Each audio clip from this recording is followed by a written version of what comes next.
Caros amigos, bem-vindos ao canal Benigno Friburgo em Foco. É um prazer ter vocês juntos de nós. Meu nome é Cláudio César dos Santos, emissário do Movimento Benigno no Brasil, aqui na cidade de Nova Friburgo, região serrana do estado do Rio de Janeiro. Hoje nós vamos falar sobre a arte de ser gente. A diferença entre coragem e medo. Trabalho com o apoio do Ravi Yaakov Scarit e também do Moreto Márcio Braga, da Academia de Noé.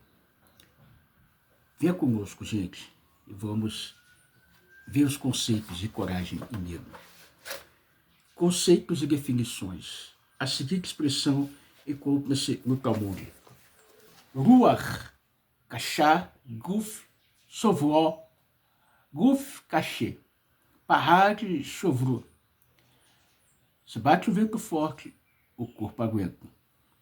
Porém, mesmo se você tem um corpo forte, o medo quebra. Isso significa que o medo é capaz de quebrar e abalar a saúde física de um corpo forte e estável. Guf Kashé, nossos sábios afirmam que há 3 coisas capazes de enfraquecer a saúde física e mental de uma pessoa. A saber, Parad, o medo, Derer, o caminho, no sentido de viagens constantes, e a terceira, Avon, o pecado. Medo é algo instintivo. Cabe a nós aprender a lidar com esse sentimento e usá-lo para o bem. Podemos dizer que há 2 categorias de medo, a positiva e a negativa.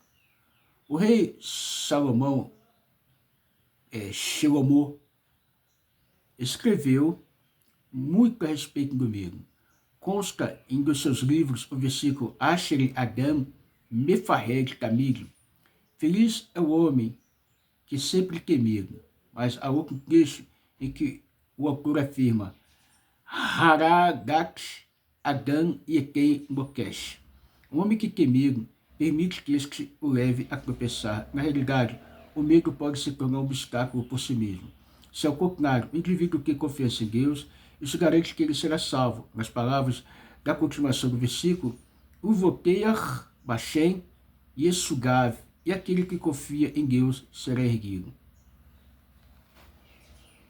A respeito do medo positivo, podemos citar como, por exemplo, o caso de alguém que receia perder tudo o que estudou, todo o conhecimento acumulado ao longo dos anos, ou então aquele que teme não se comportar como gostaria. Por outro lado, se por acaso a pessoa receia ser pobre, achando que será uma perda de dinheiro, esse medo pode ser enquadrado na categoria negativa. O próprio medo tornou-se obstáculo que o impede de fazer o bem. Devemos agir de modo contrário, isso que é confiar em Deus sem temor. Antes de falecer, uma das bênçãos que Moisés, concedeu ao povo de Israel foi a que todo homem vivo transmitirá medo aos animais. Moisés disse, Parghem, Umorahem, e quem Hashem Eloquehem, ao penei Coarex. O medo e o temor de vocês, Deus dará sobre toda a terra santa que vocês pisarem. Comemos, por exemplo, de um recém-nascido que é deixado sobre uma cama. Seguramente não será preciso que alguém tome conta dele para evitar que animais surjam ali. O simples fato de estar vivo servirá para mantê-los afastados do bebê. Entretanto, Deus nos livre, no caso de um cadáver, um ser inanimado, torna-se necessário manter algumas pessoas presentes vigiando o corpo, pois é possível que animais se aproximem. O Talmud diz que até mesmo o rei Og do Bashan, que era um gigante, precisava tomar precauções para que os ratos não se aproximassem do seu corpo após sua morte. Em oposição, como vimos, um bebê recém-nascido, com apenas um dia de vida, consegue afastar os roedores, pois a vida que carrega em si incita neles o medo natural que sentem os seres humanos. Contudo, não devemos abusar de poder de exercer medo sobre os outros. Felizmente, exemplos desse tipo de abuso são bastante comuns. Podemos pensar em um chefe de família que faz uso exagerado do medo em casa, instaurando quase um regime de terror e obtendo como resultado uma série de efeitos nocivos. Os sábios enfatizam o caráter negativo de um comportamento deste tipo. Amatil eima yekera bekor bekor sofiru ba liguei shalosh. Averut, aquele que exagera no medo sobre o seu lar fará com que sua família tropece em graves pecados.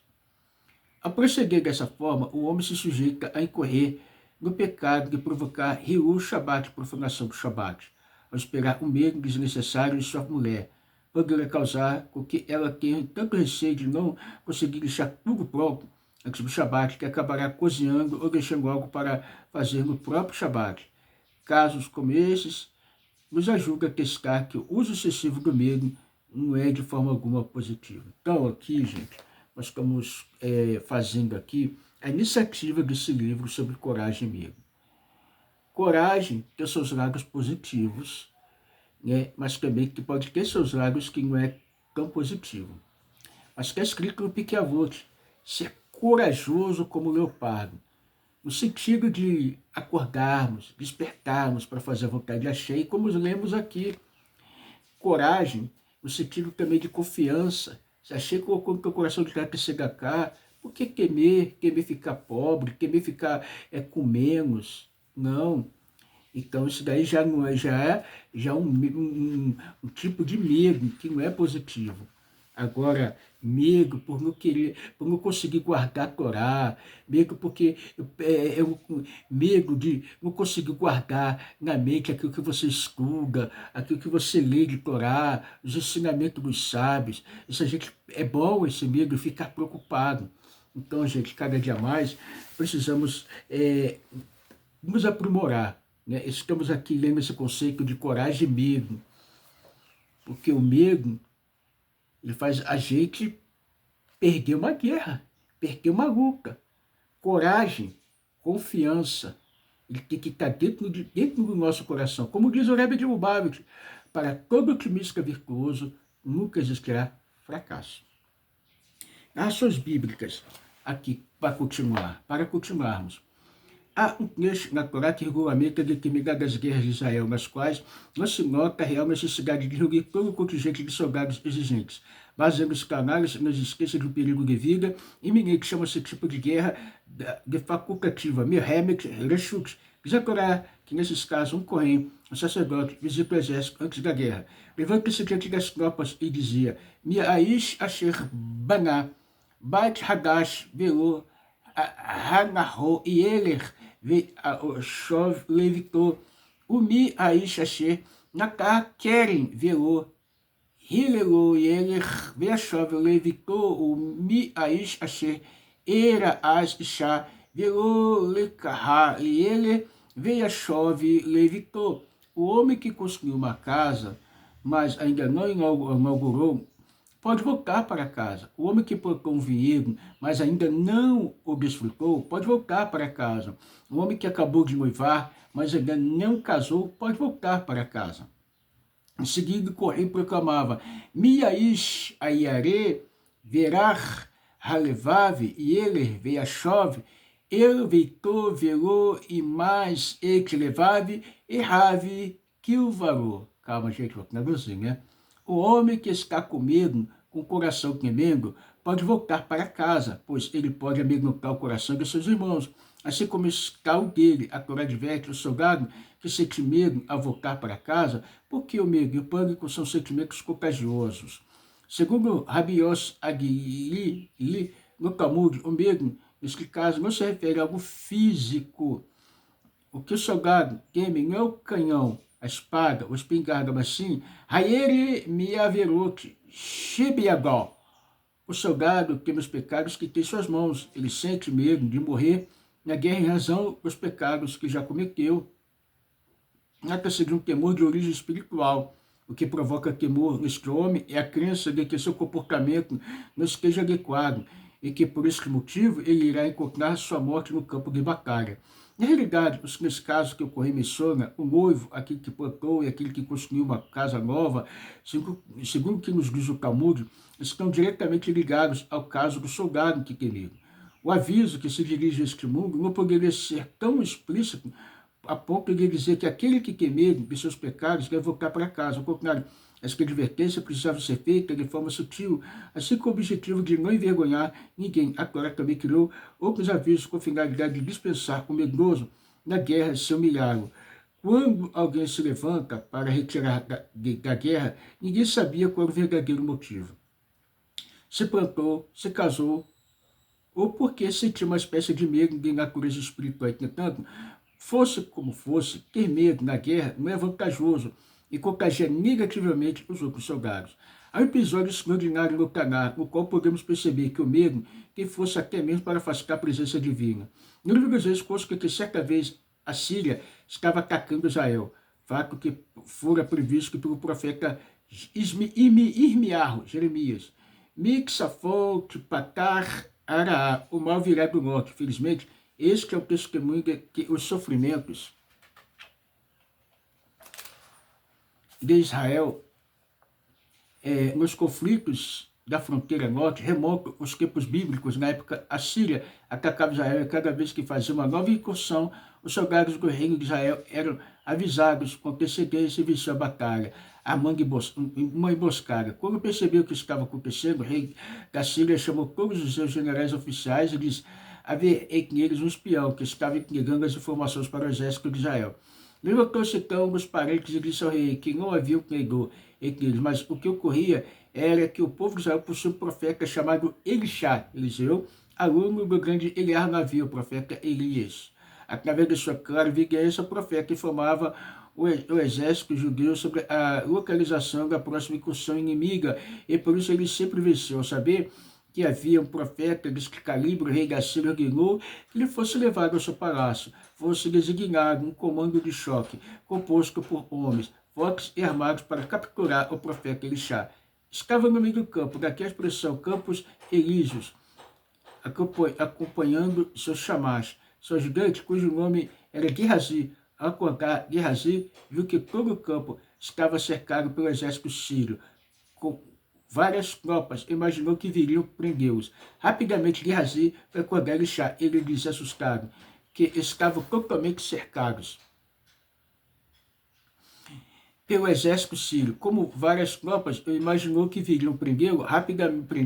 Rapidamente Gehazi foi acordar Elisha. Ele disse, assustado, estavam totalmente cercados. O profeta então lhe respondeu: ao tirar aqui Rabin, Rashi, Itano, Meacherotem, não tema, pois muito mais pessoas do nosso lado que lado deles. Gehazi não entendeu o que ele já quis dizer, já que só havia eles dois. Naquele momento, o profeta fez uma prece a Deus pedindo que ele abrisse os olhos de seu assistente. De repente, Gehazi viu milhares de carruagens de fogo ao lado de seu mestre. Protegendo naquele momento, Elisha fez uma grande prece, Ha-nat Agoim Azeh. Bessanverim, Deus torna esses homens cegos momentaneamente. De repente, toda aquela visão síria ficou temporariamente cega. Elisha e seu ajudante os colocaram em fila para facilitar a caminhada. Os guiou para Chorom e de lá para a Síria. Em Chorom, eles lideram comigo. O exército finalmente recuperou a visão. Este é um episódio bíblico. Nossos sábios comentaristas se perguntaram sobre a necessidade dos dois milagres. Sendo o primeiro abrir os olhos de Gehazi, o segundo fechar os olhos dos sírios, não bastaria apenas o segundo. Nossos sábios nos ensinam que o segundo milagre não poderia acontecer sem o primeiro. Gehazi estava comigo e o medo é contagiante. Não que ele fosse amigo do profeta, Deus nos livre, pois Elisha estava em outro nível. Ele tinha fé em Deus, mas com medo de Gehazi sentia poderia impedir que o segundo milagre acontecesse. A pedir a Deus que abrisse os olhos de seu ajudante, fez com que Gehazi imediatamente perdesse o medo e passasse a ter confiança, possibilitando assim o segundo milagre. Esta é uma lição extraordinária que nos mostra que o medo pode causar. Gente, na próxima parte, para continuar, nós vamos falar sobre como se livrar do medo. Mas uma coisa é muito importante. Se você é um chefe de família, você é um dono de uma casa, você é um empreendedor até nessa vida material, não pode ter medo. o medo, ele contagia aquelas pessoas que estão do teu lado de uma forma muito negativa, atrapalha, não deixa as coisas avançar. O medo faz com que as pessoas que estão do teu lado fiquem fragilizadas. Nós sabemos que houve uma guerra e que Moshe estava preocupado sobre Og, rei de Baxã, mas o que aconteceu? Ele não destruiu esse medo, essa preocupação com ninguém, mas ele, achando que deu força para ele, ele foi lutar e venceu Og. Gente, nessa vida temos que lutar, temos que ter coragem. Se você está preocupado, uma pontinha de medo sequer, busque forças de Hashem. Ore a Deus, faça salmos, salmos de coragem, pedindo coragem, né? Reze, ore, busque de Deus, tá? Leia a Torá, poucos firme de vitórias do povo judeu, e você vai ver que não tem o que temer. Você está guardando a Torá, está honrando as sete leis noéticas, você é benô, batido, está honrando, não tem o que temer. Você que pratica o monoteísmo, se você é judeu, tem esses 15 mandamentos, nós sabemos que o povo judeu tem ensinamentos para passar para nós. Então, o judeu que tem medo, ou benô, batido, que tem monoteísta, que tem medo, ele atrapalha uma comunidade, atrapalha a vida daqueles que estão ao seu redor. Então, gente, coragem, ânimo, força. Que assim, através dos estudos, através da oração das rezas, possamos assim ver a reconstrução do terceiro tempo e a revelação do verdadeiro Mashiach, que seja breve em nossos dias. Gente, vem estar conosco na nossa Beit Noa Friburgo, você que é simpatizante do judaísmo, vem estar conosco aqui na nossa Beit Noa, tem estudos na plataforma Bem no Brasil, Academia de Noé. Gente, tem lá no Vilagem da Pavuna com o emissário Germes. Tudo de bom, que a Senhor vos abençoe, muita luz, força, mas já.